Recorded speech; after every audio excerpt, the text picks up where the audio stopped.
Bonjour à toutes et à tous, aujourd'hui dans cet épisode de 3 minutes chrono spécial mécanique auto, je vous dis tout ce que je sais sur les vannes EGR.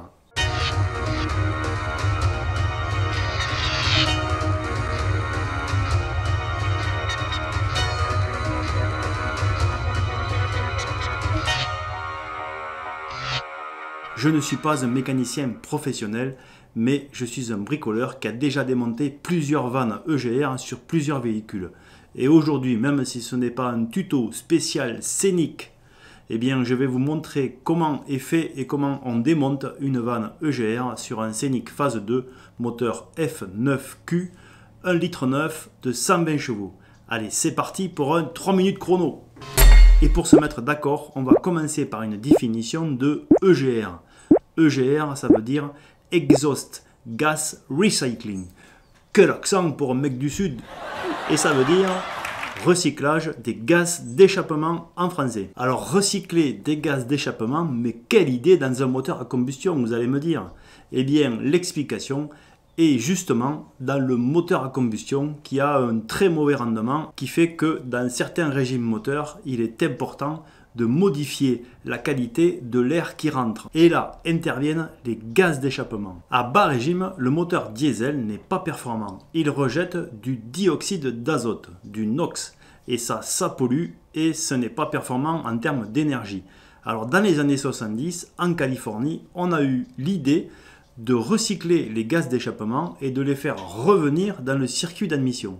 En rajoutant cette vanne, on a rajouté une possibilité de panne et quand une vanne EGR dysfonctionne, ça fait de la fumée, on perd de la puissance ou on a des trous à l'accélération. Alors je n'ai pas de trous d'accélération, je n'ai pas trop de fumée.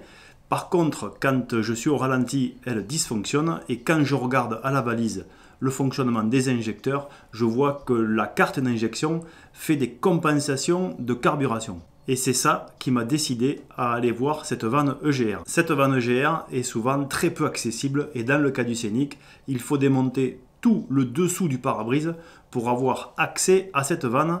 Et ensuite, il faut faire un petit outillage, c'est-à-dire qu'il faut découper une clé malle, une clé Allen, pour éviter de démonter une quantité importante de pièces. Avec cette petite clé malle modifiée, on arrive à accéder à la petite vis qui est sous la vanne.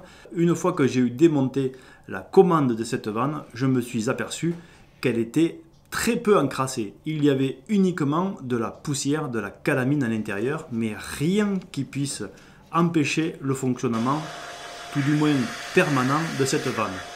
Parce que quand elle est vraiment calaminée, c'est tout aggloméré, ça fait un paquet et la vanne ne fonctionne plus. Ici, on voit qu'en la manipulant, elle s'enclenche et elle fonctionne et que ce n'est que de la poussière. Si vous démontez la vôtre et que vous trouvez de la calamine qui est complètement agglutinée, il y a plusieurs solutions, mais la première, c'est tout simplement d'utiliser du gasoil. Une fois bien sûr que vous aurez réussi à démonter le corps de la vanne qui parfois est très récalcitrant. J'ai fait les contrôles de résistance entre les bornes de la commande de manière à vérifier qu'elle fonctionne et dans mon cas, elle fonctionne très bien. Je peux donc la remonter en l'état. Et visiblement, cette opération de nettoyage a permis de retrouver un ralenti stable.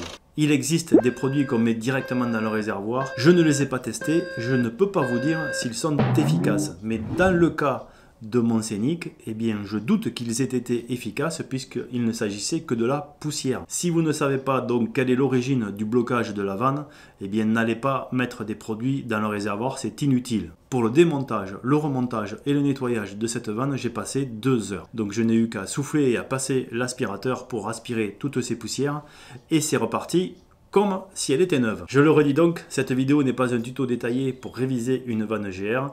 Elle s'adresse plutôt à des personnes qui ont quelques connaissances en mécanique et qui ont l'habitude de démonter et de remonter des pièces mécaniques automobiles. J'espère que cette vidéo vous sera utile tout de même. Si c'est le cas, pensez à mettre un pouce levé, pensez à la partager autour de vous. Restez connectés pour voir d'autres épisodes sur la mécanique automobile ou sur le bricolage en général. Si c'est la première fois que vous venez sur cette chaîne, bienvenue. Pensez à vous abonner, à activer la notification et à vous connecter à mon compte Instagram parce que j'y publie beaucoup d'informations entre les différents épisodes. Je vous dis donc à très bientôt dans un épisode de bricolage et d'ici là, soyez curieux, soyez prudents et bricolez bien.